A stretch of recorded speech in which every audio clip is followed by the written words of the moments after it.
Bismillahirrahmanirrahim. Hai, Assalamualaikum. Welcome back to Cengkeh Channel. Terima kasih akak ucapkan kepada semua kerana sentiasa memberi support untuk channel ni. Akak doakan agar kita semua dipermudahkan segala urusan, dilimpah ruahkan rezeki, diberikan kesihatan yang baik dan diberikan umur yang panjang. InsyaAllah. Amin ya Rabbal Alamin. Hari ni akak nak kongsikan lagi kisah yang disampaikan. Terbalik korang tak? Akak nak sampaikan lagi kisah yang dikongsikan oleh PA kepada peminat-peminat kisah-kisah PA ni yang korang boleh dengar kali ni. Ini juga bagi memenuhi permintaan daripada peminat-peminat PA yang nak sangat. Mana lagi kak cerita kat PA? Mana lagi kak cerita kat PA? Okey, hari ni akak sampaikan satu kisah yang bertajuk Mak Yong. Kisah ni di mana PA dia melalui satu pengalaman yang memang menarik korang untuk korang tahu bagaimana dia melalui pembelajaran dalam kelas Mak Yong. Apa yang berlaku ni memang sangat misteri dan korang boleh berfikir sendiri macam mana boleh jadi macam tu. Apa yang terjadi sebenarnya? Jom bersama dengan akak. بسم الله الرحمن الرحيم قل أعوذ برب الناس ملك الناس إله الناس من شر الوسواس الخناس الذي يوسوس في صدور الناس من الجنة والناس.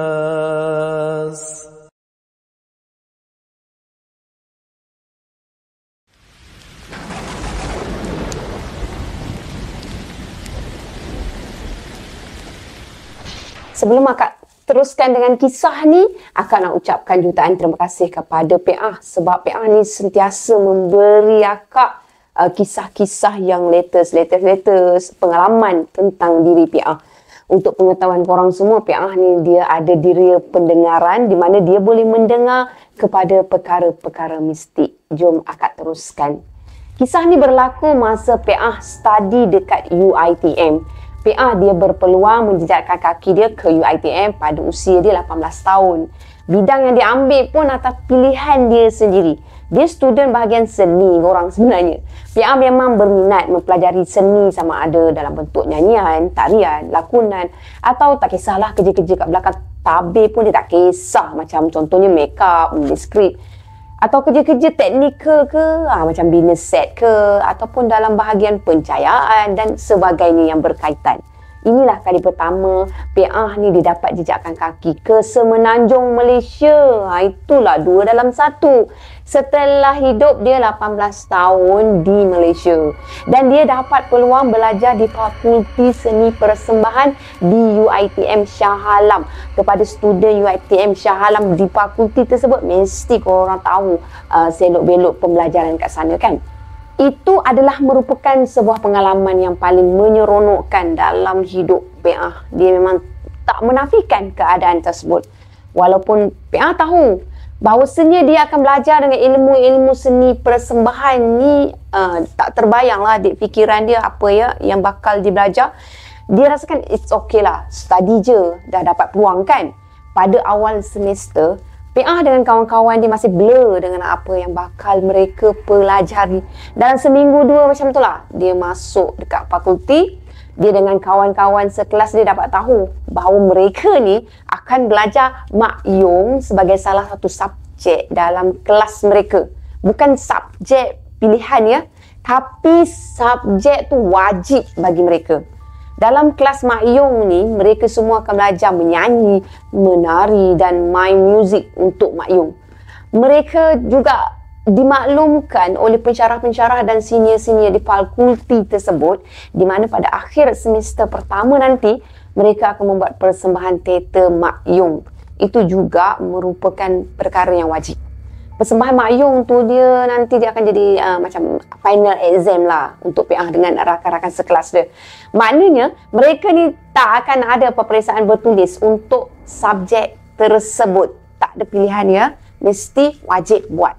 Tak semua subjek dalam kelas mereka ni tak ada peperiksaan bertulis. Macam subjek Mak Yong ni korang.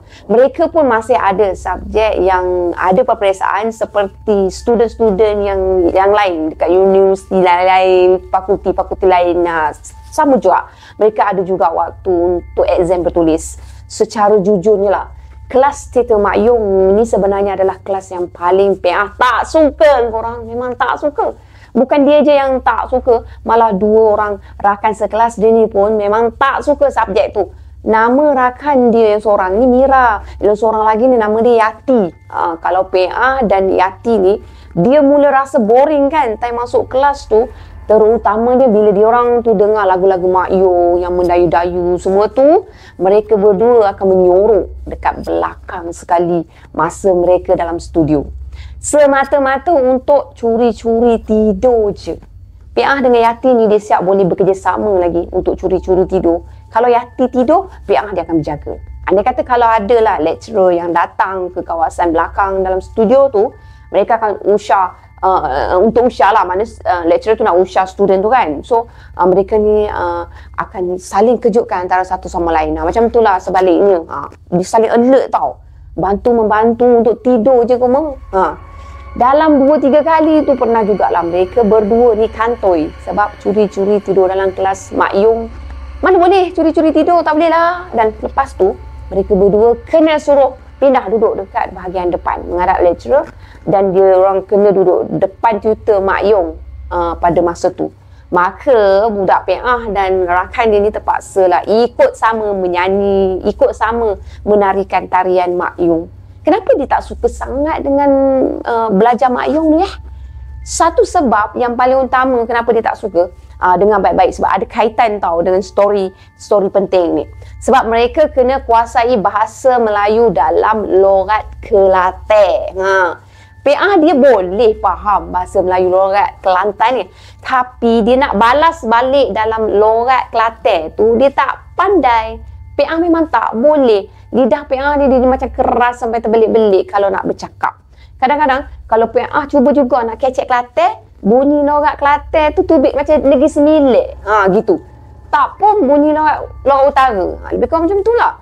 Kalau PA ni dia dah bingung sangat, dia bantai je logat Sabah. Tak kisahlah janji, dia kira dia usaha juga kan. Itulah PA. Kalau Yati pula, dia kata dia memang boring gila kalau nak menyanyi lagu Mak Yong ni.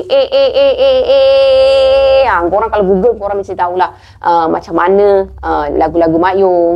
Bukannya Yati ni tak sukakan Mak Yong, tapi disebabkan dia boring dengan lagu Mak Yong, dia boleh tersengguk-sengguk tau.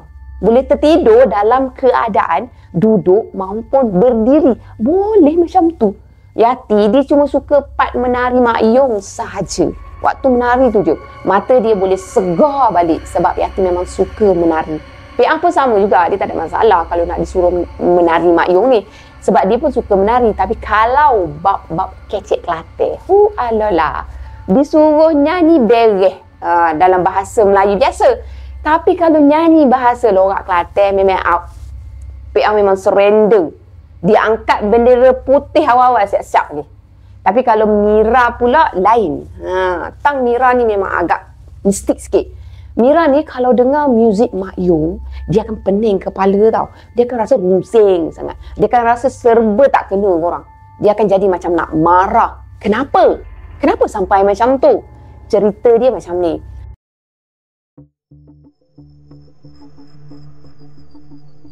Mira kononnya berasal dari salah silah keluarga dari keturunan Puteri Saadong yang merupakan anak angkat kepada Cik Siti Wan Kembang di tandah serendah sekebun bunga Kelantan. Puteri Saadong ni asal usul dia adalah anak kandung Raja Loyor di Jembal, Kelantan. Setelah kematian bonda dia, Puteri Saadong telah diserahkan kepada Cik Siti Wan Kembang yang kemudiannya menjadi pewaris dan penerus tahta kerajaan Cik Siti Wan Kembang. Dikatakan Puteri Saadong ni telah dikahwinkan dengan Raja Abdullah yang merupakan salah seorang kaum kerabat daripada Cik Siti Wan Kembang sendiri. setelah menaiki tahta bersama suami dia di kerajaan tanah serendah sekebun bunga sebagai pemerintah, kerajaan mereka telah diserang oleh Siam. Raja Siam ketika itu kononnya sangat berkehendakkan Puteri Sa'dong menjadi sebagai salah seorang isterinya. Maka kerajaan tanah serendah sekebun bunga di Kelantan pun diserang oleh kerajaan Siam, menyebabkan Raja Abdullah dan Puteri Sa'dong ni dan pengikut mereka melarikan diri dari kota Jelasin ke kota Mahligai. Disebabkan terlalu ramai rakyat yang menjadi mangsa oleh tentera Siam dan tidak mahu keadaan menjadi bertambah buruk, Puteri Sa'dong dan Raja Abdullah pun mengalah. Puteri Sa'dong dia berjanji akan menuruti tentera Siam untuk bertemu dengan Raja Siam dengan beberapa syarat. Syarat yang pertama, serangan Siam kepada kerajaan tanah serendah tanah sekebun bunga harus dihentikan serta-merta. Syarat yang kedua, suami baginda iaitu Raja Abdullah tidak akan diapa-apakan oleh Raja Siam. Dan syarat yang ketiga, Raja Siam harus berjanji untuk tidak mengapa-apakan Puteri Sa'dong. Namun setelah dibawa ke Siam, Raja Siam telah mencuba pelbagai helah untuk memikat Puteri Sa'dong. Disebabkan Puteri Sa'dong ni dikatakan seorang raja perempuan yang berdaulat, Raja Siam terkena itulah penyakit gatal-gatal sehingga seluruh tubuhnya tu berkudis. Dikatakan Raja Siam kemudian telah memanggil ramai tabib dari seluruh pelosok dunia untuk menyembuhkan penyakit misterinya tu. Tetapi kesemua tabib yang dipanggilnya tak dapat menyembuhkan penyakit gatal-gatal dan kudisnya tu. Sehinggalah Puteri Sa'dong menawarkan diri untuk menyembuhkan Raja Siam, tapi dengan satu syarat. Sekiranya Raja Siam sudah sembuh dari penyakit dia tu, Raja Siam harus mengembalikan Puteri Sa'dong kepada suami dia di tanah serendah sekebun bunga jika penyakitnya tu dah sembuh. Oleh kerana daulat Puteri Sa'dong, Raja Siam akhirnya sembuh seperti sedia kala. Setelah diberi minum dengan air basuhan dari tapak kaki Puteri Sa'dong sendiri, Raja Siam ni kemudian bersetuju dengan permintaan Puteri Sa'dong. Dan apabila baginda sudah sembuh, baginda menunaikan janjinya. Dia menghantar Puteri Sa'dong kembali ke kerajaan tanah serendah sekebun bunga. Namun, setelah dihantar pulang semula ke negerinya tu oleh pasukan tentera kerajaan Siam, Puteri Sa'dong kemudian telah mendapat tahu bahawa suami dia telah berkahwin lagi. Ada dua versi kisah Puteri Sa'dong ni. Untuk versi yang pertama menceritakan setelah kembali dari Siam, Puteri Sa'dong telah membunuh suaminya kerana cemburu akibat dimadukan. Untuk versi yang kedua pula menceritakan yang Raja Abdullah sebenarnya telah dibunuh oleh isteri kedua dia sendiri. Dikatakan kononnya pewaris tahta sebenar untuk kerajaan tanah serendah sekebun bunga itu adalah Puteri Sa'dong, bukannya Raja Abdullah. Title raja itu sebenarnya dimiliki Puteri Sa'dong dan bukannya Raja Abdullah. Kepulangan Puteri Sa'dong sebagai seorang raja perempuan tidak akan memberikan apa-apa pangkat ataupun gelaran istana kepada isteri kedua Raja Abdullah kerana tampuk pemerintahan kerajaan adalah milik madunya dan bukan milik suami mereka. Di sebalik kedua-dua versi ni, Puteri Sa'dong dikatakan akhirnya membawa diri ke Gunung Ayam dan hilang di sana tanpa jejak. Ada yang mengatakan yang baginda telah membawa diri bersama pengikutnya di atas permintaan almarhum Raja Abdullah sendiri sebelum almarhum mangkat setelah ditikam oleh isteri keduanya. Dan ada yang mengatakan baginda kecewa setelah difitnah oleh madunya yang kononnya baginda telah membunuh suaminya sendiri. Kononnya juga Puteri Sa'dong semakin kecewa apabila ada rakyat di kalangan rakyat baginda sendiri telah termakan hasutan dan fitnah oleh madunya tu. Dengan itu juga kononnya baginda telah pergi ke sebuah tempat yang lebih tenang dan melupakan kehidupan di istana sebagai seorang raja perempuan. Permainan Mak Yong adalah seni tari istana yang sangat disukai oleh Puteri Saadong dan almarhum suaminya sewaktu Puteri Saadong masih lagi menjadi isteri seorang raja di kerajaan tanah serendah sekebun bunga. Dikatakan keturunan dari cucu cicit Puteri Saadong tidak akan boleh lagi mendengar apatah lagi menikmati seni tari Mak Yong kerana kekecewaan Puteri Saadong di atas rakyat jelatanya sendiri yang telah termakan hasutan dari madunya, yang telah memfitnah baginda, yang kononnya baginda telah membunuh Raja Abdullah.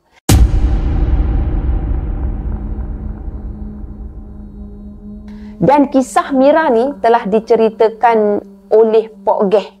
Pok Geh ceritakan semula kepada PA. That's why PA dia boleh faham situasi tersebut.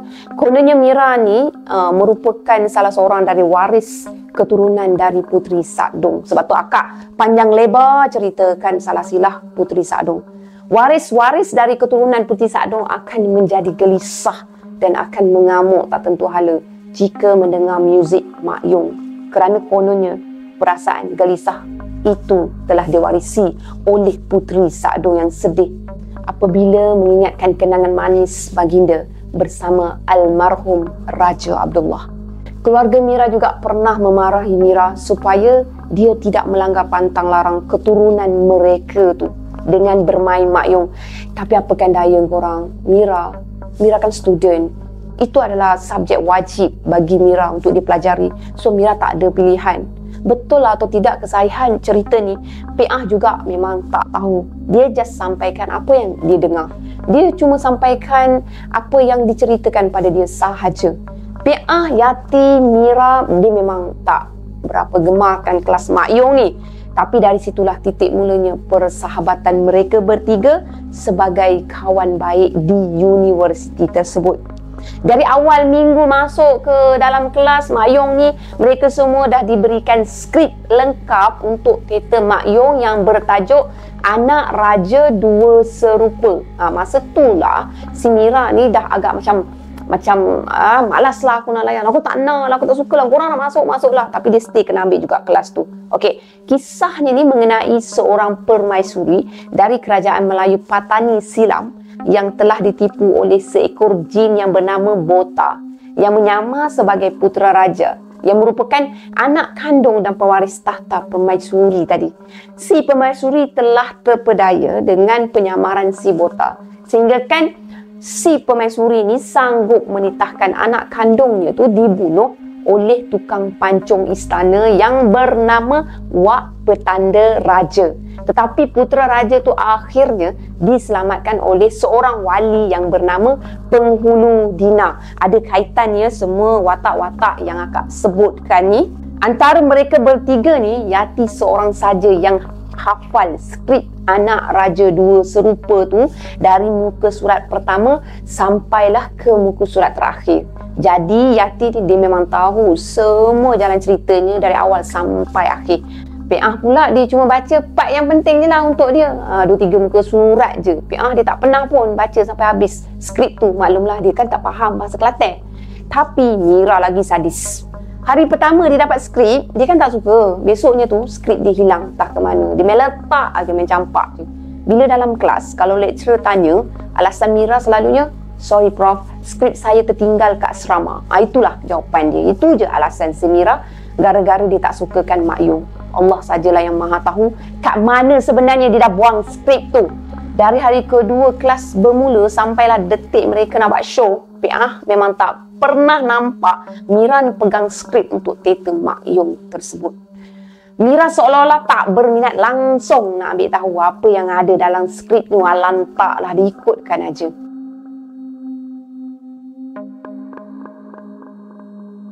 Walau bagaimana alasan sekalipun, mereka sekelas diberi tempoh selama 4 bulan untuk berlatih menyanyi, berlatih menari, berlatih memain alat muzik Mak Yong sebelum mereka ni membuat persembahan di universiti di hadapan lecturer dan juga rakan-rakan kampus yang lain. Malah mereka ni ada juri yang akan bagi markah pada mereka, juri daripada luar. Maksudnya mereka kena buat betul-betul.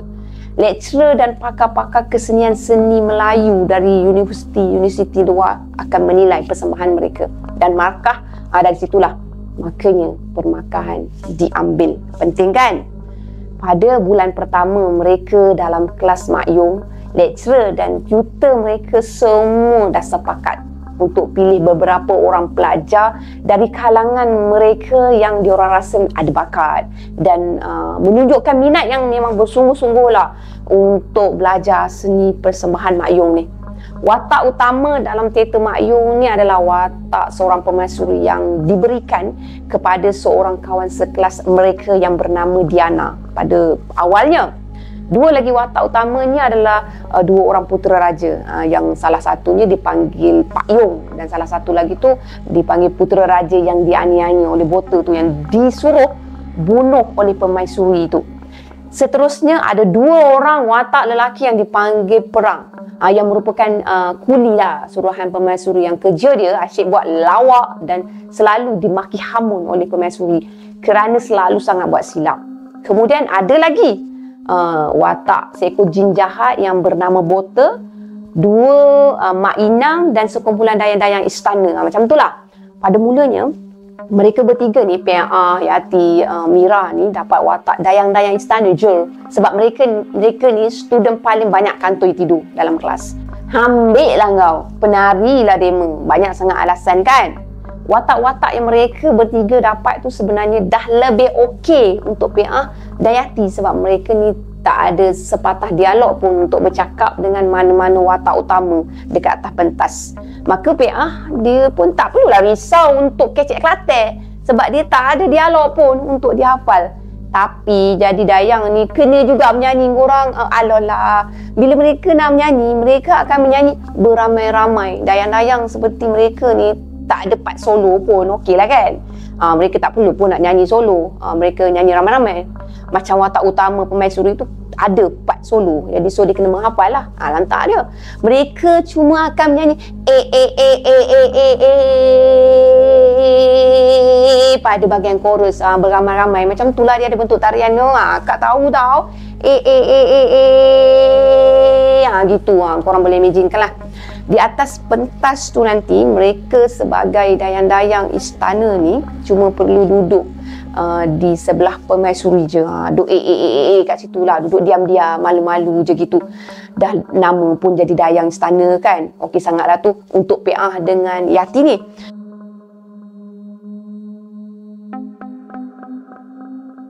Tapi kan korang, bagi Mira, dapat watak jadi seorang dayang istana je pun dah jadi masalah besar sangat buat dia. Jangan kata nak jadi dayang istana, disuruh jadi sebatang pokok pun Mira tak hengit. Itulah dia. Dia tak hengit, dia tak hendak. Seboleh-bolehnya Mira langsung tak nak berada dekat pentas Mak Yong tu. Mira dia pernah cerita dekat PA yang bila mereka semua sekelas menyanyi lagu Mak Yong, part ni memang agak seram korang, sebab badan dia menggigil tau. Satu badan Mira ni dia macam menggigil-gigil sangat. Dalam menggigil tu, kalau ikut hati Mira waktu tu, Mira dia nak terajang je semua orang. Kalau boleh dia nak terajangkan PA, dia nak terajangkan Yati. Dia tak kira dah siapa kawan, siapa lawan, dia tak kisah. Dan yang lain-lain termasuk lecturer dia pun sama juga. Dia dah nampak kecil besar je, tak kisahlah. Jadi dia boleh lepaskan geram dia. Dia rasa nak suruh semua orang dalam kelas tu shut up, diam. Lepas tu dia nak lari keluar dari studio. Mira ni dia akan berada di luar studio untuk kawalkan diri dia sendiri. Ambil nafas, lepas, ambil nafas, lepas. Sementara tu dari luar pun dia nampak kemarahan dia tu semakin membuak-buak tau. Bila PA dan Yati ni cuba bagi semangat pada Mira, Mira dia melenting. Dia tak nak terima hakikat yang dia dah diberikan watak dayang istana tu. Kenapa dia stay juga diberi watak? Why not dia diberi macam kerja-kerja luar tabir ke? Tak adalah perlu dia naik pentas kan. Tapi itulah dugaan untuk Mira. Kalau korang berdua nak sangat jadi dayang yang duduk ayu-ayu, malu-malu, sopan-sopan kat atas pentas tu, ikut suka korang berdua lah. Aku tak hengin lah. Tak payah nak bagi aku semangat bagai. Itulah kata-kata yang PA masih ingat. Segar. Dia tulis kat tulis. Segar sangat ingat. Yang Mira pernah bagi tahu dekat mereka waktu dia dapat tahu yang dia dapat watak jadi dayang istana tu. Dia betul-betul menolak. Tak seorang pun dari mereka bertiga ni yang betul-betul serius nak ambil bahagian dalam persembahan teater Mak Yong. Sehinggalah dalam tempoh sebulan lagi, lagi sebulan lagi memang nak kena perform. Mereka akan menduduki ujian hujung semester. Time tu lah barulah gelabah biawak semua. Suka ke tak suka ke, kena buat juga. Belajar dekat universiti ni adat lah. Kalau dalam tempoh 2-3 bulan pertama ni memang student-student dia agak macam malas, rajin malas, macam tu. Tapi bila dekat exam, itulah ada study week lah, overnight study lah, apa semualah. Dalam tempoh 3 bulan pertama tu jugalah ada student yang tiba-tiba pula berhenti. Sebabnya dalam tempoh 2-3 bulan yang semester pertama tu, adalah student ni yang rasa macam kos yang diambil kat fakulti atau di universiti tu tak sesuai dengan mereka. Ada juga yang ditukar kos di fakulti lain ataupun tukar universiti. Ada yang dapat tawaran pekerjaan dan ada juga yang memang dah tak ada hati dah nak sambung belajar. So, diorang stop je belajar, diorang kerja je. Fenomena student yang belajar sekerat jalan dekat IPTA waktu zaman PA dulu memang selalu sangat terjadi. Sekarang mungkin macam tu juga kot kan. Korang yang mana student tu, korang tahulah kan. Maybe perkara yang sama stay juga berlaku. Dek kerana ramai yang keluar dari fakulti dan ramai rakan-rakan sekelas mereka ni dah diberikan watak-watak utama dalam teater Mak Yong tu, dah tak ada. Mereka dah keluar, dah tak nak sambung. Makanya pemilihan watak terpaksa dibuat semula. Jeng. Terlepas tak pada mereka bertiga ni? Ini memang sangat-sangat menyakitkan hati bagi PA, Yati dan Mira. Dahlah tempoh yang tinggal untuk mereka sekelas buat persembahan Mak Yong tu cuma tinggal sebulan je lagi, dengan skrip yang tak hafalnya, dengan PA yang masih tak boleh nak cakap Kelantannya, dengan Mira yang tak boleh nak dengar muzik Mak Yong, asal dengar je kerja nak mengamuk, asal dengar kerja nak membebel, asal dengar tu kerja nak meroyan je. Semuanya dah kembali mendebarkan untuk mereka bertiga. Jangan kata mereka bertiga, satu kelas pun jadi stres tau. Semua dah jadi tak tahu nak buat apa dah. Ada senior mereka ni yang cakap, kalau mereka gagal dalam final project persembahan Mak Yong ni, mereka boleh repeat subjek untuk semester depan. Peraturan di UiTM ataupun mana-mana universiti di Malaysia ni, seorang student yang gagal dalam sebuah subjek dalam kelas, dia tak boleh naik ke dalam kelas seterusnya. Dia kena juga repeat paper, kena repeat semula subjek yang sama untuk semester depan. Perkataan repeat tu seolah-olah macam sebuah mimpi ngeri tau buat student UiTM macam PA suatu masa dahulu. Dan disebabkan takut benar nak repeat kelas teater Mak Yong, mereka bertiga reda apa pun yang berlaku dan mereka akan cuba sehabis baik untuk tidak gagal. I'm try. Nak lagi Mira yang memang tak boleh nak menyanyi, tak boleh nak dengar lagu-lagu Mak Yong ni semua. Mira direla je gagal. Kalau boleh lantaklah gagal dalam teater Mak Yong ni. Tapi dia tak sanggup nak kena belajar benda yang sama untuk semester kedua yang seterusnya nanti.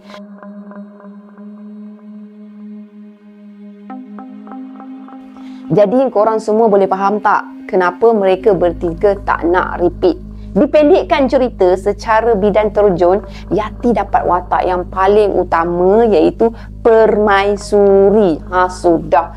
PA dan Mira bukan lagi jadi dayang-dayang istana tau. Tapi mereka disuruh pegang dua watak yang penting dalam teater Mak Yong, walaupun bukan watak utama. PA dan Mira ni dia pegang watak lelaki. PA jadi penghulu dina dan Mira dia jadi wak petanda raja. Itu cabaran yang besar untuk mereka. Okey, untuk watak wak petanda raja dan penghulu dina ni, mereka berdua tak perlu berinteraksi dengan mana-mana pelakon lain kecuali Yati dan putera raja yang akan menjadi anak kepada permaisuri Yati. Permaisuri tu Yati lah, dia bawa watak tu kan. Mereka berdua akan menyerahkan putera raja tu kepada permaisuri tanpa sepatah pun dialog. Okeylah tu. PA dan Mira dia tak akan berada di atas pentas Mak Yong tu dari mula hingga habis. Mereka berdua hanya akan keluar di atas pentas dalam pertengahan jalan cerita dan mereka berdua ni akan berdialog bersama-sama. Okeylah kan? Mira berdialog dengan PA. Geng, sama-sama geng. Kira bagus lah kan? Dialog mereka berdua ni panjang dia sampai 4 muka surat tu dah. Lepas tu mereka berdua Kena pula kalau diikutkan, kena bersilat berlawan antara satu sama lain. Sebab watak Pi'ah ni dia menghalang watak Mira ni yang telah ditugaskan oleh watak Yati permaisuri tu supaya memancung kepala memancung kepala putera raja. Pi'ah dan Mira ni dah tak perlu lagi untuk menyanyi bagai dan menari lagu Mak Yong tu, dah tak perlu dah. Dan mereka berdua pun dah tak perlu nak pakai baju perempuan, baju kebaya, pakai sanggul, makeup tebal-tebal, nak duduk berjam-jam buat latihan, buat gaya ayu-ayu, malu-malu sebelah permaisuri. Seperti sebelumnya tu, mereka training macam tu lah. Kerah kejong, tak ada lembutnya mereka ni. Alhamdulillah. Bagi Mira itu dah cukup baik dah. Walaupun kali ni mereka berdua dapat watak yang adalah dialog, tapi bagi Pi'ah itu masih juga sebuah azab. Sebab apa tahu? Pi'ah masih tak boleh nak kuasai logat Melayu Kelantan. Pi'ah masih tak boleh nak kecek Kelantan. Wak Iman nak kecek Kelantan yang paling basic pun memang dia tak boleh. Dia boleh faham kalau orang tu kecek Kelantan, tapi nak balah bahasa Kelantan memang tak boleh. Pi'ah memang tak boleh. Macam mana dia nak perform nanti kalau berdialog dengan Mira? Sudah. Dia jadi risau tau. Logat Kelantan Pi'ah tu masih tak betul. Dibuatnya kalau Pi'ah tu berdialog dengan Mira nanti terpakai bahasa Negeri Sembilan ke macam mana? Bahasa Sabah ke macam mana? Jahanam show Mak Yong ni kan? Dan Pi'ah masih ingat dengan jasa baik Yati dan Mira yang betul-betul lagi ikhlas. Dia berusaha nak ajarkan juga dia macam mana nak bercakap dalam logat Kelantan ni dengan betul. Pi'ah pun dia dah cuba sedaya upaya dia, tapi dia tetap gagal. Sehari sebelum persembahan Mak Yong, mereka buat full dress rehearsal dulu tau. Mereka semua disuruh untuk berlakon ala-ala kadar je, untuk simpan dulu tenaga untuk show yang sebenarnya pada esok malam. Untuk show betul-betul esok nanti, barulah mereka semua ni akan all out, berlakon dengan sepenuh jiwa dan perasaan. Azab pertama Pi'ah untuk full dress rehearsal tu bermula bila Pi'ah ni harus duduk di meja solid selama 2 jam untuk make up sahaja. Di make up pula oleh artis yang juga rakan sekelas Pi'ah. Make up artis lah katanya. Gitu. Disebabkan Pi'ah ni berlakon memegang watak orang tua, dia kena betul-betul jadi macam orang tua. Dan lagi satu, dia berlakon sebagai lelaki. Dah agak rumit tau untuk make up artis tu nak make up kan dia biar nampak jantannya tu kat situ. Nak sembunyikan juga muka gegel si Pi'ah tu. Jadi pada waktu tu memang agak struggle jugalah untuk make up artis tu, make up dia tu lah. Nak make upkan jadi ketua pula dah. Nak make upkan dia jadi tua krepot. Sampailah tapak tangan, tapak kaki, yang mana yang nampak tu memang terpaksa di make upkan jadi nampak macam orang tua, sebab watak dia memang tua, berkedut tua, nyanyuk macam tu. Pi'ah dia ada tulis kat situ, ngantuk weh, duduk tadah muka je dekat meja, duduk tadah macam tu, mau tak ngantuk. Sambil-sambil Pi'ah ni tadahkan muka waktu kat make up tu, Pi'ah dia tengok jugalah keadaan sekeliling dressing room di belakang pentas. Pi'ah dia nampak tau, Yati di make up tebal gila make up dia, tapi make up dia tu cantik walaupun tebal, flawless macam tu. Yelah, dia pegang watak utama sebagai permaisuri kan, dia kenalah cantik. Tapi make up Yati tak lama, dalam setengah jam je settle. Yati dah siap, lengkap dengan baju kebaya dengan sebuah mahkota kat kepala. Ui, sekejapnya. Kemudian Pi'ah dia tengok pula pada Mira, make up dia lagi sempoi. Make up artis Mira ni cuma calik-calik sikit foundation je, tepek bedak-bedak sikit je kat muka dia. Tampal misai sikit, janggut palsu sikit. Lepas tu kening dia tu ditonyoh-tonyoh dengan celak bagi hitam supaya kening Mira tu nampak garang, tebal macam tu. Nak buat rambut Mira pun memang senang gila. Make up artis tu tak payah susah-susah. Dia biarkan je rambut panjang Mira tu terurai je, sebab Mira ni memang dah sedia ada memiliki rambut panjang. Lepas tu dia letaklah tengkolok kat kepala Mira. Bila Mira pakai baju Melayu, Mira pun dah siap dari hujung kepala sampai hujung kaki, memang nampak sasa. Nya, kenapa make up aku ni lama sangat nak siapnya? Yati dah siap, si Mira pun dah siap. Yang aku ni kostum pun tak pakai lagi. Bila nak siap aku ni, Nya? PA dia bertanyakan kepada rakan sekelas dia tu yang merangkap makeup untuk diri dia. Rakan sekelas dia tu sebenarnya boy, lelaki, bukan girl. Dan lelaki tu diberikan tanggungjawab untuk jadi makeup kepada PA ni. So, mereka berdialog lah. No, kau kena faham, no. Watak kau ni orang tua ganyut lah, no. Yati dengan Mira tu bukanlah berlakon jadi orang tua, no. Mak ni kena pastikan yang kau ni betul-betul jadi orang tua supaya markah exam mak nanti tinggi. Kau pun, no, kenalah berlakon dengan sepenuh jiwa dan perasaan sebagai orang tua ganyut juga, supaya markah exam kau pun meletup sama, no. Kita kasih letup pentas malam ni. Ups, terlebih sudah mak. Dah, tak payah dah kau nak tengok-tengokkan orang lain punya makeup, no. Kau duduk diam je, biar mak tacap-tacapkan muka kau. Daripada kau duk tulis sana, duk tulis sini, tengok makeup orang lain tu, baik kau praktis kecek kelate kau tu dengan mak. Kau tu bukan terror mana pun. Kecek kelate, faham tak, no? Kecek kelate kau tu fail sangat-sangat sambil tacap-tacap. Sakit hati mak, sakit. Mak tak nak repeat paper lah, no. Sekacap-kacap mak ni ada ke dapat tugas mak andam geram ai. Bagilah mak jadi wak petanda raja ke tak yang ke tak apa. Tapi okey lah, no. Ada bakat juga mak ni makeup rupa orang tua. Sikit PA tanya, panjang pula ceramah makeup artis ni. PA pun dia ikutlah cakap kawan dia tu. Tapi last dia pun give up. Sudahlah tu, no. Lidah kau ni memang dah keras nak cakap Kelantan, no. Penat dah mak ni mengajarkan kau ni. Satu pun tak masuk otak kau. Kau tawakal je lah nanti kat atas pentas tu. Gini je lah, no. Kalau susah benar kau nak kecek Kelantan nanti, kau cakap bedal je lah pakai bahasa Melayu macam biasa. Yang pentingnya, no, lakonan kau tu meletup. Ingat, no, kalau kita satu kelas ni gagal disebabkan kau mak rodok-rodokkan terus makeup ni kat mulut kau nanti. Tak hangin mak nak repeat kelas Mak Yung ni lagi semester depan. Penat dah mak nyanyi selama 4 bulan dalam kelas, no. Marah kawan PA. Ya Allah, bertambah stres lagi PA dibuatnya.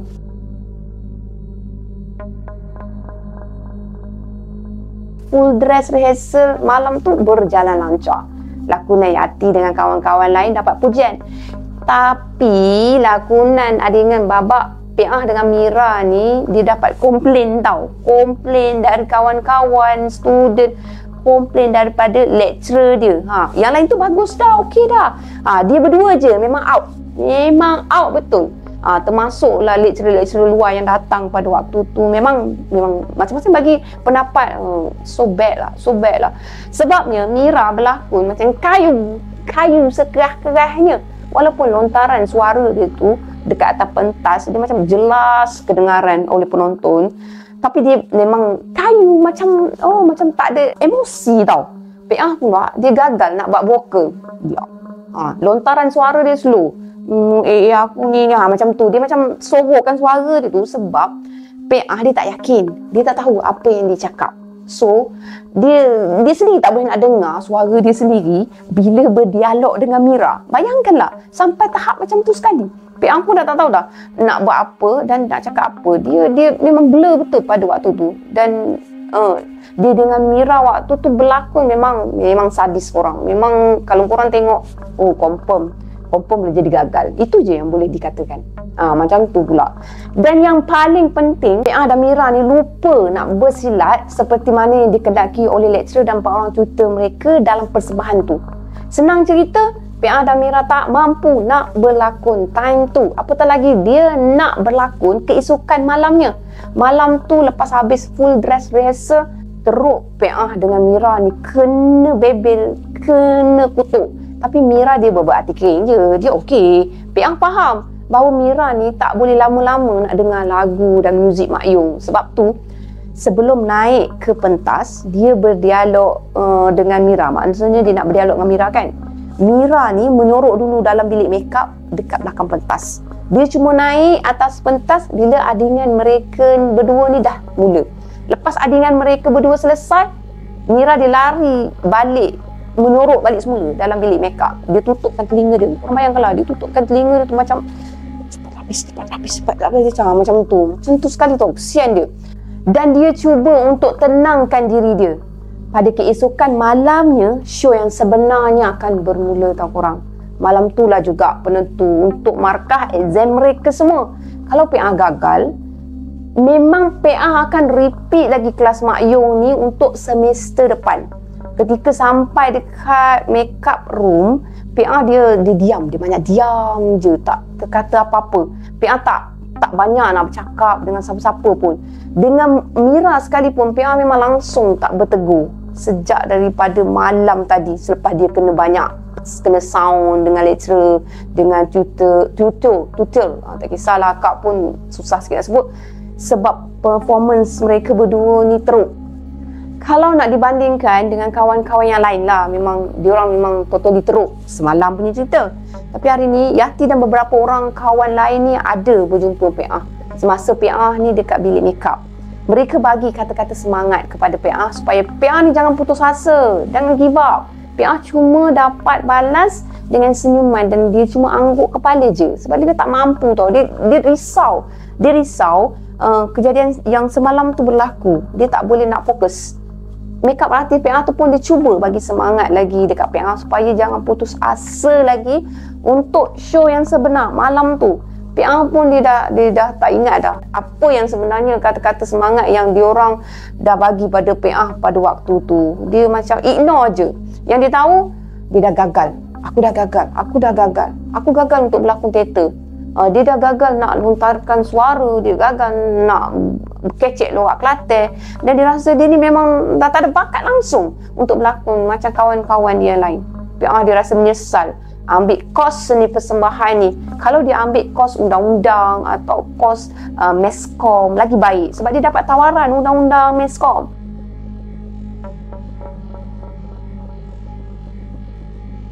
Setengah jam sebelum persembahan nak bermula, PA dipanggil oleh Pok Geh. Pok Geh ni dia tutor Mak Yong mereka yang memainkan alat muzik rebana dan abenua. Abenua ni dia tutor Mak Yong yang bermain rebab di belakang pentas. Waktu dipanggil oleh Pok Geh dan abenua tu, PA dia dah selesai makeup dan dia dah selesai pakai kostum. PA dia jumpa mereka berdua sedang duduk di lantai sambil memegang alat muzik masing-masing. PA pun duduk sekali lah menghadap mereka berdua. Di antara mereka berdua tu, cuma Abang Noah je yang melihat muka PA. Tapi Pok Geh ni, dia nampak lain macam tau. Lain macam sangat. Muka Pok Geh ni memang menghadap kepada PA. Cuma kedua belah mata Pok Geh tu, dia sedang berkatuk rapat masa tu. Sesekali, PA tengok jari jemari Pok Geh ni memukul rebana yang sedang dia pegang dekat atas riba dia. Perbuatan Pok Geh tu mengingatkan PA kepada Tok Bujang. Tok Bujang tu datuk saudara PA. Tok Bujang ni, dia seorang bomoh yang kononnya membela seekor hantu raya. So, kononnya, setiap kali Tok Bujang ni nak menilik apa sebenarnya penyakit seseorang tu yang datang jumpa dia, mata Tok Bujang ni akan terpejam rapat. Sama macam Pok Geh. Dan dia akan berkomunikasi secara batin dengan hantu raya belaan dia. Macam itulah. Awal-awal semester dulu, PA dia pernah dengar cerita dari kawan-kawan dia yang lain, kononnya Pok Geh ni ada ilmu. Ilmu apa? PA pun tak pernah tahu. Sebab dia tak pernah ambil pot pasal orang lain. Baik kawan-kawan sekampus, apatah lagi pasal lecturer dia, tutor lain dia dekat fakulti tu. Sebab tujuan dia datang ke UiTM Shah Alam ni, dia nak belajar. Dia bukan dia nak menyibuk pasal kehidupan, kepribadian orang lain. Memang itu bukan cara dia. Tapi kelakuan Pok Geh ni sama macam Tok Bujang dia yang membuatkan PA ni rasa sedikit cemas. Pok Geh ni nak menurun macam Tok Bujang juga ke sekarang ni? Bisik hati PA. PA sihat? Tanya Pok Geh pada PA. Tapi kedua kelopak mata Pok Geh ni masih terpejam rapat. Sihat Pok Geh? PA jawab. Dia jawab dengan nada yang memang lembut. Hok dia ni ada pendinding. Hok dia ni ada pendinding. Gitulah dalam mata tutup kan. Hok dia ni ada pendinding. Hok dia ni ada pendinding. PA dia terdengar satu suara bisikan tau. Suara tu bukan suara Pok Geh dan bukan suara Abenua. Tapi kata-kata dia macam tu. Hok dia ni ada pendinding. Macam tu. PA tahu yang pada ketika tu, telinga dia dah boleh menangkap suara mistik dari alam sebelah. PA boleh dengar kepada perkara-perkara yang gaib. PA dia cuma buat-buat tak tahu pada suara bisikan tu dan dia berlagak macam biasa. Walaupun bulu roma lengan PA dah pun mula meremang. PA dia tengok Pok Geh angguk-anggukkan kepala dia. Pok Geh bukannya bersembang dengan PA ke apa ke yang beria sangat, tapi beria sangat dia mengangguk-anggukkan tu, mengiyakan tu. Tapi mata dia masih juga terpejam rapat. Macam mana PA boleh jadi tak confused? What's wrong? What's wrong dengan Pok Geh tu kan? Selepas tu, PA dia dengar lagi suara bisikan mistik bercakap-cakap lagi. Bunyinya dah tak berapa nak jelas lagi dekat telinga PA. Bunyi suara tu bercakap dengan sangat laju. Laju. Pok Geh masih lagi angguk-anggukkan kepala dia seorang diri. Peliklah. Sekali-sekala, Pok Geh dalam keadaan terangguk-angguk kepala tu, PA dia terdengar Pok Geh berkata seorang diri. Yo, yo, yo. Oh, yo lah. Yo lah. Yo, yo, yo. Kawai pehe dah. Kawai pehe dah. Pehe. Selepas terangguk-angguk kepala dan bercakap seorang diri tu, Pak Geh dia buka kelopak mata dia. Dan dia tengok tepat ke arah PA. Tengok PA. PA ni memang susah kau nak kecek Kelantan. Pak Geh dia tanya PA. Ya Pak Geh, saya tak reti nak kecek Kelantan. PA jawab jujur. Kalau orang Kelantan sama-sama orang Kelantan kecek, PA boleh faham ke? Pak Geh tanya pada PA, sama ada PA ni boleh faham tak? Tak faham sangat, PA jawab. Tapi kali ni PA tipu sebenarnya. Sebenarnya PA ni faham. Untuk refresh balik cerita dari mula, PA sebenarnya boleh faham bahasa Melayu logat Kelantan. Kan dah mention dia awal. Cuma kalau disuruh nak berbahasa Melayu dalam logat Kelantan tu, PA memang tak boleh. Jadi PA dia pun tak tahu kenapa dia menipu Pok Geh pada masa tu dan dia tipu Abang Noah pada malam tu. Yo, Pok Geh dah pehe dah. Pok Geh dah pehe dah Noah. Ngoyak lah ke PA ni guano. Kali ni Pok Geh dia berpaling kepada Abang Noah. Sebenarnya PA, hok yang sebenarnya kami semua lecturer, semua tutor Mak Ayung memang dah sepakat nak PA dan Mira tu berlakon jadi penghulu dina dan wak petanda raja tu. Bukan saja-saja kami nak pilih PA dengan Mira pegang watak-watak tu dalam Mak Yong ni. Kami dah tahu dah yang keturunan Mira tu tak boleh main Mak Yong. Sebab keturunan dia tu ada pantang. Kami tahu. Sebab tu kami ambil cabaran tu. Macam hak keturunan si Mira tu, kalau dia langgar pantang tak, dia boleh jatuh sakit. Kalau tak kena raya, boleh jadi gila dia tu. Bukan dia tak nak kawal perasaan dia tu, tapi memang keturunan dia tu semua hak lagu tu. Kalau tengok orang lain main mayung, jiwa dia tu jadi resah, gelisah semua. Siapa boleh ke tahap ngamuk tak tutup pasar. Kata Abang Noah panjang lebar. Akak story kan ni pun akak dah meremang korang. Tapi PA ni lain. Pok Geh boleh nampak yang PA ni tak tahu apa-apa pasal Mak Ayung. Tapi PA cuba juga dengan sedaya upaya nak belajar. Pok Geh boleh nampak semua tu. Kata Pok Geh dia menyampuk. Tapi masih tak boleh juga dia. Tak boleh juga nak kecek Kelantan dia. Kali ni Abang Noah pula menyampuk. Pok Geh tergeluk. Ginilah PA. Pok Geh ni nak oyak. Dia nak baca-baca sikit lah supaya PA ni boleh tenang sikit kalau main Mak Yong dengan Mira nanti. Tapi PA jangan risau. Jangan susah hati. Kita tak ada nak buat benda pelik-pelik. Kita cuma nak bagi semangat sikit kat PA sekarang ni. Supaya PA tu buat elok-elok, main Mak Yong tu elok-elok nanti. Sambung Abang Noah. Abang Noah ni dia memang Kelantan, tapi dia boleh bercakap lah supaya PA ni faham lah sikit. Tak ada Kelantan sangat. PA boleh faham ke Abang Noah wayak gapo saat ni? Hanya Pok Geh. Sikit-sikit lah jawab PA. Mampulah Pok Geh. Dia faham sikit je. Abang Noah gelak. Boleh lah tu Noah. Sikit-sikit pun dia boleh faham. Gini PA. Pok Geh tahu hak PA ni boleh kawal perasaan PA. Tak macam Mira. Gini PA. Pok Geh tahu PA ni boleh kawal perasaan PA. Tak macam Mira. Pesan Pok Geh, PA buka telinga PA tu dengar molek-molek. Selama PA jadi penghulu dina ni nanti, hak yang lain tu dalam fikiran PA tu PA awak tak tahu je. Niat PA cuma nak belajar, nak lulus exam. Tu je. Kalau PA ada dengar kau suara-suara bisik kat telinga PA tu nanti, dengar molek-molek. Kalau dia suruh buat benda-benda hak tak molek, tak si dengar. Baca ayat kursi ko, gapo ko, supaya tak jadi benda hak tak elok. Pok Geh tahu yang PA ni datang dari keturunan orang baik-baik, yang boleh beza hak mana kiri, hak mana kanan. Pok Geh pun tahu yang PA ni ada pendinding dalam badan, nak lawan benda-benda hak tak molek tu semua. Buka telinga tu, dengar elok-elok deh. Kalau kita dengar molek-molek, barulah kita ni boleh kecek clear, boleh royak bahasa Kelantan clear, supaya orang lain boleh dengar suara kita patah-patah tu nanti. Ni kalau tak dengar, lagu mana kita nak kecek, nak royak dialog kita dalam skrip? Betul tak kata Pok Geh? Nak bunyi menata tu masuk badan dia ke Pok Geh? Oh, naya budak ni nanti kata Benua lagi.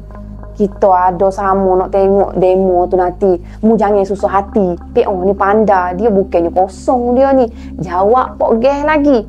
Lepas mendengar Pok Geh dah Benua tu kecek sesama sendiri. PA dia macam faham tak faham, tapi dia faham lah. PA disuruh keluar semula ke bilik makeup untuk bersiap-siap sebelum persembahan Mak Ayung bermula. Ketika itulah PA ni dia masih belum boleh hadam sepenuhnya apa yang disembangkan oleh kedua-dua orang tutor Mak Yong tu tadi. Dia memang betul-betul tak boleh nak faham 100%. Mungkinlah Pok Geh tu yang kononnya dikatakan yang ada ilmu tu dah tahu kebolehan PA ni untuk mendengar suara-suara gaib. Sebab Pok Geh asyik dia ulang sebut pasal buka telinga lah, dengar betul-betul lah, apalah. Seingat PA selama belajar dekat UiTM, dia tak pernah cerita lagi mengenai telinga pelik dia tu dekat sesiapa pun kat situ. Tapi kalau betul lah Pok Geh tu memang ada ilmu yang boleh menilik seseorang. Tu memang betul-betul dia ada kelebihan dan ada kekurangan lah. Mana dia tahulah kelebihan dan kekurangan pada PA ni. PA dia tak kisah pun. Nak lagi dalam keadaan kritikal sekarang tu, memang PA cuma nak fikirkan markah akhir semester je untuk projek final persembahan yang Mak Yong ni. Kalau Pok Geh nak kata PA ni ada saka ke, PA dah tak kisah dah. PA bukannya tak biasa kalau dituduh ada saka sebelum ni. Untuk persembahan malam tersebut, PA dah tak nak ambil kisah pasal benda lain. Dia tak ambil pot pun mengenai persembahan kawan-kawan sekelas dia yang lain. Dia tak bercakap dengan sesiapa pun pada malam tu. Dia buat hal sendiri je. Lepas tu PA tak sudah-sudah asyik mundar-mandir dekat belakang pentas seorang-seorang dia. Kepala dia ni tak dapat nak tumpukan perhatian pada sesiapa pun masa tu. Yang dia tahu macam mana dia nak bercakap lorak Kelantan. Setiap kawan-kawan dalam kelas PA ni yang menyanyi dan menari lagu-lagu Mak Yong dekat pentas tu, rasa macam lama sangat bagi PA. Silih berganti kawan-kawan sekelas PA duduk keluar masuk atas pentas tu. Tergelak-gelak dekat backstage tu, duduk seronok tengok persembahan pada kawan-kawan dia. Tapi PA tak pedulikan semua tu. PA masa tu dia hanya menunggu isyarat dari stage manager untuk memanggil dia keluar pentas untuk perform dekat hadapan semua penonton. Dia nak settle cepat. Gemuruhnya dirasa waktu tu hanya Allah je yang maha tahu. PA dia hanya dapat tumpukan pada stage manager, makna pengurus persembahan tu lah, di belakang pentas untuk memanggil nama dia untuk muncul dekat pentas. PA, get ready ya. Lepas ni scene kau dengan Mira dalam 2,5 minit lagi. Stage manager memaklum kepada PA macam tu lah.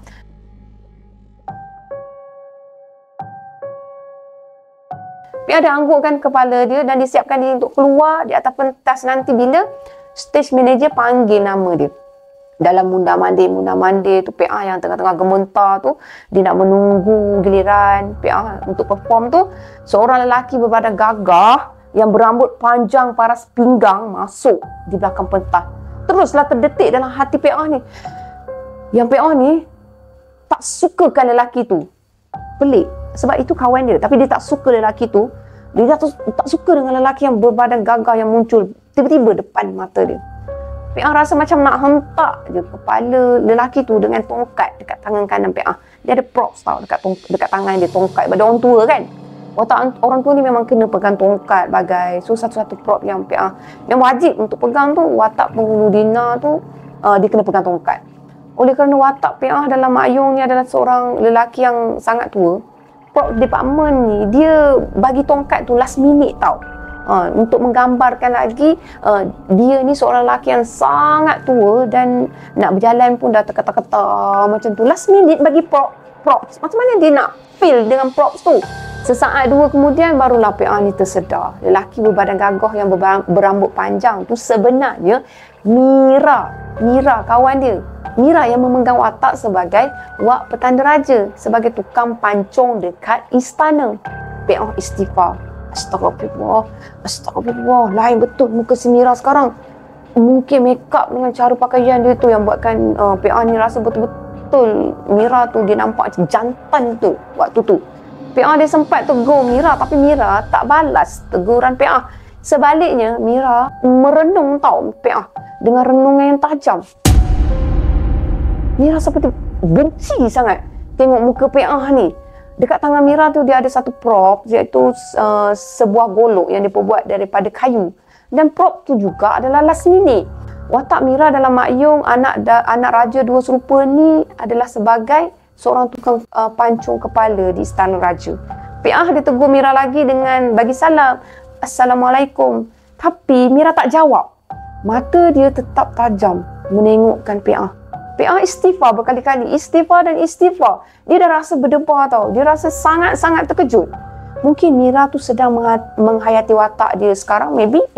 Jadi lebih elok lah kalau PA ni tak ganggu pada konsentrasi Mira tu.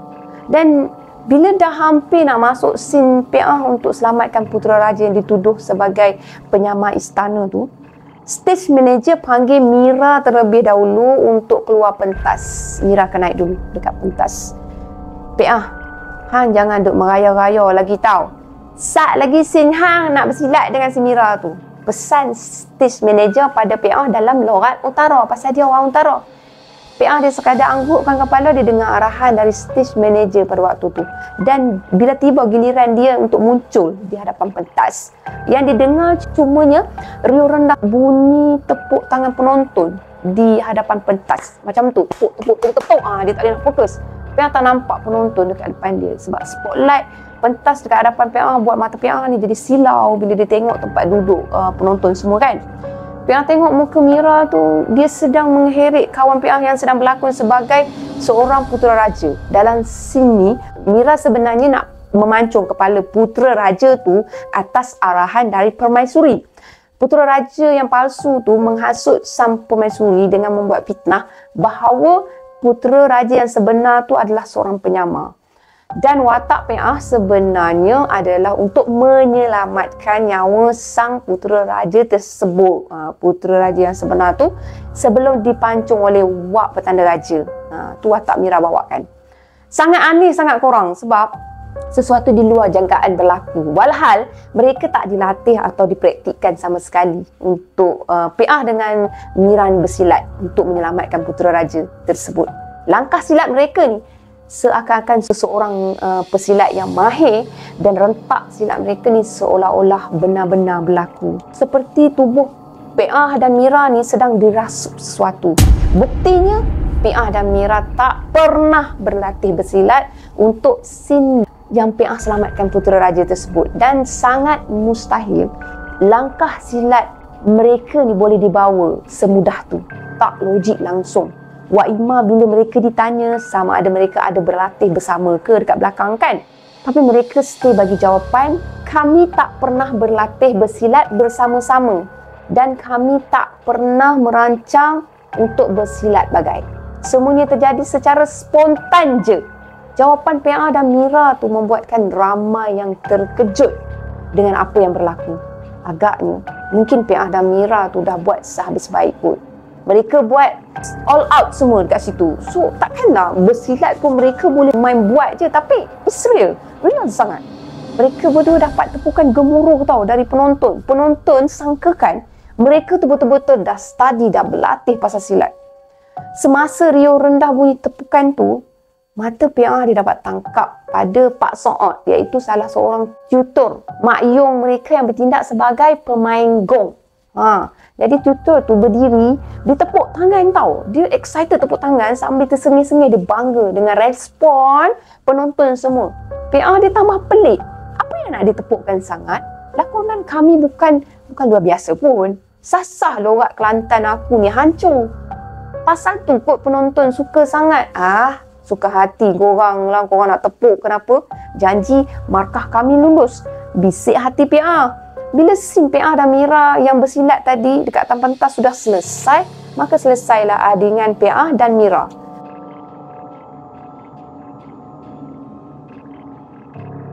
Mira dikembali ke belakang pentas untuk urusan dia settle. Adingan PA yang terakhir dalam persembahan Mak Yong ni adalah membawakan putera raja yang sebenar kepada Yati yang memegang watak sebagai permaisuri. Pada scene PA yang sedang membawakan putera raja yang sebenar kepada Yati tu, PA dapat lihat dan rasakan aura Yati tu betul-betul seperti seorang permaisuri yang sebenar. Di belakang Yati tu pula, PA ada nampak kelibat seorang wanita dalam usia lingkungan awal 30-an. Berbaju kebaya labuh, berwarna serba kuning. Sama seperti Yati. Lengkap dengan bermahkota di atas kepala korang. Macam mana permaisuri boleh jadi diorang ni? Apa dah jadi sebenarnya? PA dia cuba untuk fokus penglihatan dia ke arah kedua-dua permaisuri tersebut. Tapi PA tak dapat nak fokus dengan penampakan dekat belakang Yati tu. Sebab perhatian PA dah beralih kepada Yati sebagai seorang permaisuri yang lebih cantik dari biasanya. Memang sangat-sangat luar biasa. Kalau diikutkan, Yati tu biasa je dekat luar. Tapi kenapa kali ni PA dia rasa lain tau. Bila Yati tunduk hormat pada PA dia tunduk hormat semula pada Yati. Itu untuk watak mereka lah. PA tak boleh nak gambarkan perasaan PA pada waktu tu. Walaupun PA ni seorang gegel yang normal, PA sendiri dah terpesona dengan kejelitaan dan aura Yati sebagai seorang permaisuri. Dapat nampak senyuman Yati sebagai permaisuri, dapat rasa kelembutan Yati sebagai permaisuri. Memang dapat rasa kat situ. Memang meremang. Akak bercerita, bulu roma kaki je naik, dari belakang pun naik. Akak dapat bayangkan, imaginekan. Yati nampak cantik dari kebiasaannya. Dan setelah berdialog sepatah dua dengan permaisuri, dengan menjelaskan bahawa Yati ni, permaisuri tu telah membuat kesilapan dengan menghukum anak kandung dia sendiri, PA seolah-olah seperti lelaki tu yang sangat mahir bertutur lorat Kelantan korang. Tiba-tiba PA bertutur dengan sangat sempurna. Bukan pertuturan PA je yang tiba-tiba berubah, malah liuk tubuh PA juga berubah sama sekali. PA kelihatan terlalu tua. Dia dapat rasakan seperti dia terlupa pada usia asal dia yang masih muda. PA dia senyum seperti senyuman lelaki tua yang berwatak baik dengan lirik mata sekali. Memang dia tak tahu macam mana dia boleh dapat feel sampai macam tu sekali. Kemudian PA dia kembali ke belakang pentas. Dah selesai kan? Ketika tu PA dah tak sedar kalau lorat Melayu Kelantan dia dah elok sangat bunyi dia.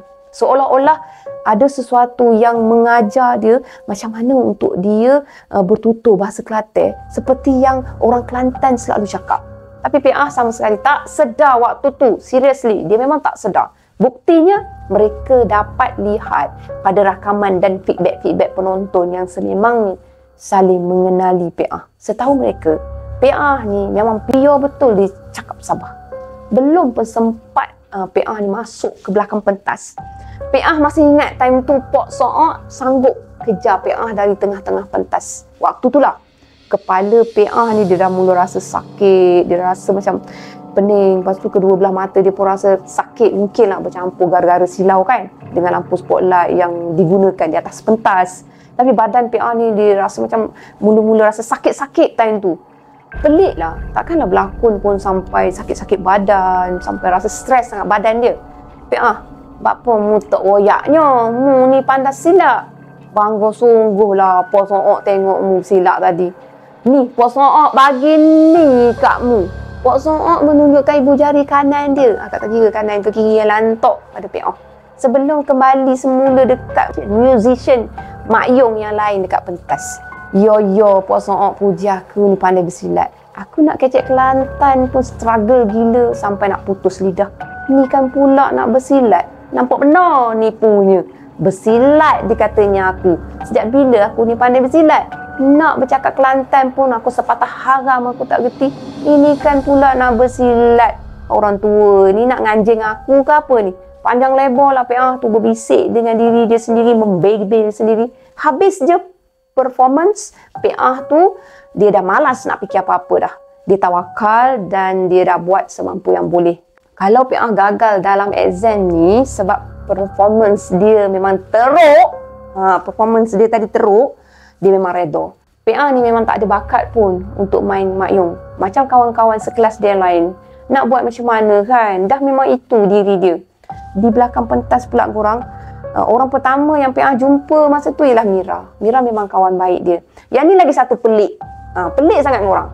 Kepala Mira tu sedang diurut oleh seorang tutor vokal. Lecturer mereka tu biasanya mereka panggil sebagai Cik Mi.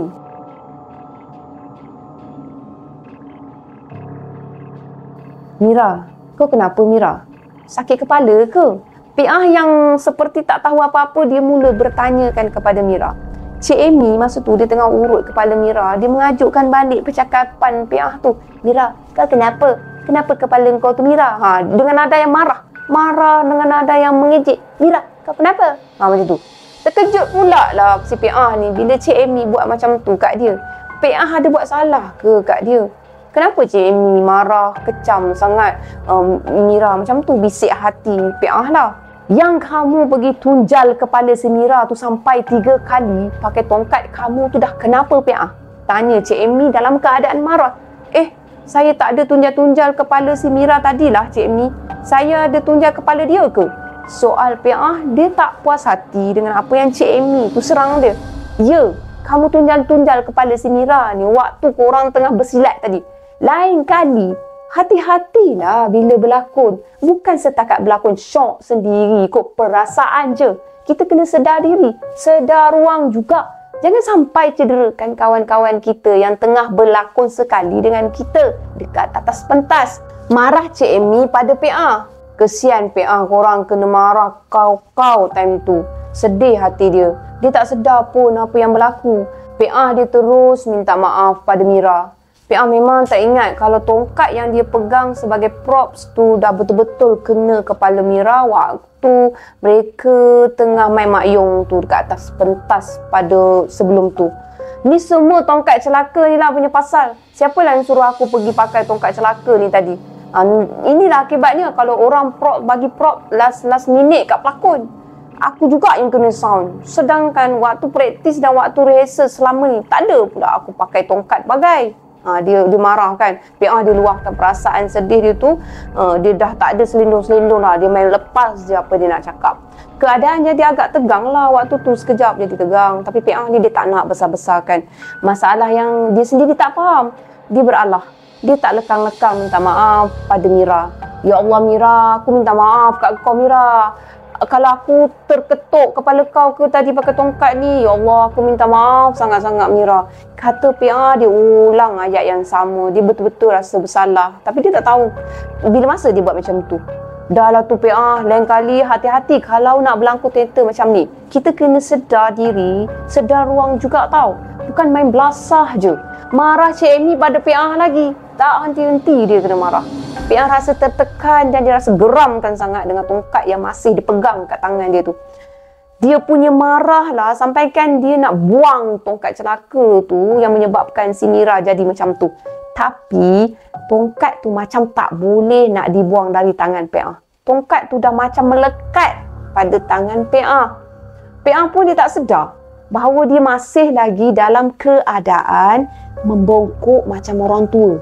Badan PA ni tak boleh nak berdiri tegak. Sakitnya, na'udzubillah korang. Memang dia tulis macam tu. Memang sakit sangat. Kenapa ni?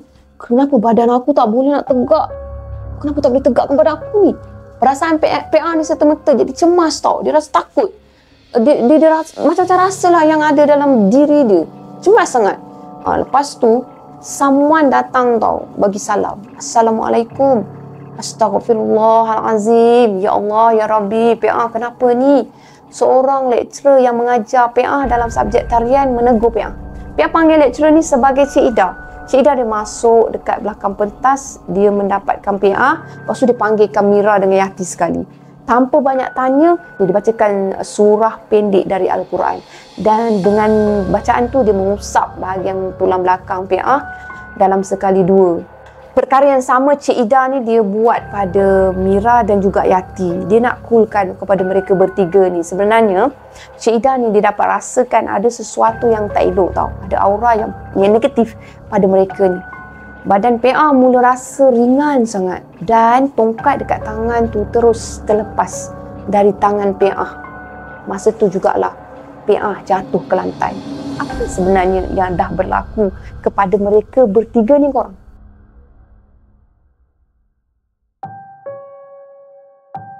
Dipendekkan cerita, sebelum membuat persembahan Mak Yong pada malam tu, Pok Geh dia cuba memasukkan sesuatu dalam badan PA sebagai panduan untuk PA ni bermain Mak Yong.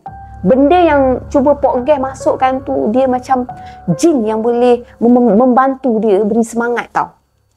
Jin itulah yang membuatkan PA ni menari untuk enjoy Mak Yong. Semangat tu kononnya akan membuatkan lidah PA ni lebih lancar untuk bercakap logat Kelantan. Dan kononnya, rupanya selama ni, PA sejak kecil dah diberi pendinding amalan Ayatul Kursi dan 3 Kul oleh arwah atuk dan arwah nenek agar PA ni tak mudah dirasuk oleh jin setan semua. Kononnya lagi, kalau makhluk halus cuba juga untuk masuk ke dalam badan PA, makhluk tu tak akan dapat kuasai keseluruhan tubuh PA.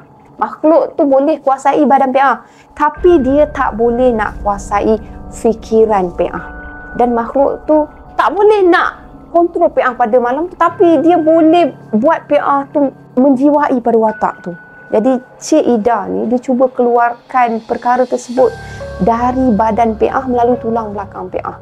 Sehingga kan bila PA dah bertemu dengan Cik Ida ni, dia rasa badan dia ringan, dia dah tak ada rasa sakit-sakit badan, tak ada, hilang terus. Cuma sengal-sengal tu biasalah orang. Kalau kita ni masa apa yang berlaku kalau orang melatah kan, dia latah tu dia tak perasan dia sakit, tapi lepas dia dah ni dia dah adalah rasa macam letih-letih, sengal macam tu.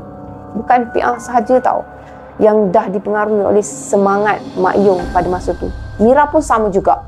Mira pun dah dikuasai. PA dan Mira memang dah dirancang oleh lecturer dan tutor Mak Yong yang lain untuk memegang watak penghulu dina dan watak wak petanda raja. Watak yang tak akan menari dan menyanyi untuk mana-mana lagu dari persembahan Mak Yong. Kalau ada part nyanyi pun sikit je. Mereka berdua hanya sekadar akan menyanyi je. Itu je. Secara tak langsung tanpa PA tahu, tugas utama PA ni kononnya adalah untuk menjaga Mira supaya Mira ni tak terlepas, Mira ni tak hilang kawalan ketika bermain Mak Yong. Semua lecturer yang dah tahu latar belakang sejarah Mira ni sebagai keturunan Puteri Sakdong tu tak boleh letak Mira sebagai dayang istana untuk Mak Yong. Kerana Mira ni sakit dia akan jadi lebih teruk, dan jika berterusan jadi dayang, tak mustahil mereka ni akan mengalami satu situasi yang akan membebankan mereka. Maksudnya, masa tengah show tu, maybe Mira ni akan memberontak dekat situ ke, dia tiba-tiba akan berubah ke. Itu langkah keselamatan yang mereka ambil. Dan mereka buat keputusan yang tepat untuk PA bergandingan dengan Mira dalam persembahan Mak Yong, anak raja dua serupa tu. Alhamdulillah, sejak malam persembahan tu, lidah PA ni dia dah boleh lah sikit-sikit kecek Kelantan, walaupun dia agak tak faham. Untuk diri dia sendiri pun tuturkan bahasa Kelantan kan, walaupun tak adalah selancar Yati dan Mira. Ada hikmahnya juga dia di sebalik kejadian yang aneh berlaku tu. Mereka bertiga jadi kawan baik di kampus sehinggalah habis pengajian dekat UiTM pada tahun 2003. Itulah kali pertama dan akhir PA bermain Mak Yong, dan dia tak berkeinginan lagi untuk terus bermain Mak Yong. Sampailah sekarang tak nak dia dah. Tak nak ingat dah pun. Tapi dia ingat juga, dia tulis juga. Moral daripada story ni, kita janganlah terlalu taksub dengan sesuatu sehingga sanggup menyeru kepada perkara gaib bantu kita. Walaupun sekadar semangat saja, tapi manalah tahu kan, terlebih semangat ke boleh mencederakan orang lain, dan lebih teruk lagi, dan yang paling penting, amalkanlah ayat suci Al-Quran macam surah 3 Qul, ayat kursi, dan amalan yang digalakkan kita untuk kita buat sebagai pendinding diri. Bila mana kita diuji seperti ini, insya-Allah ianya akan membantu kita juga suatu saat nanti. Sekian untuk kisah pada kali ini. Maka selesailah kisah pengalaman PA semasa dia belajar makyung. So, korang apa yang baik sama-sama kita ambil jadikan sebagai teladan, dan apa yang buruk sama-sama kita ambil jadikan sebagai sempadan. Akak tegaskan kat sini, yang mana tak elok kita jangan ikut. Akak ucapkan jutaan terima kasih kepada korang semua termasuk PA kerana sudi untuk support pada Cengkeh Channel. Pada korang semua yang ada story untuk dikongsikan, korang boleh sharekan dengan Cengkeh Channel. Baik korang, terima kasih. Assalamualaikum. Bye. Jangan lupa like, share dan subscribe. Bye.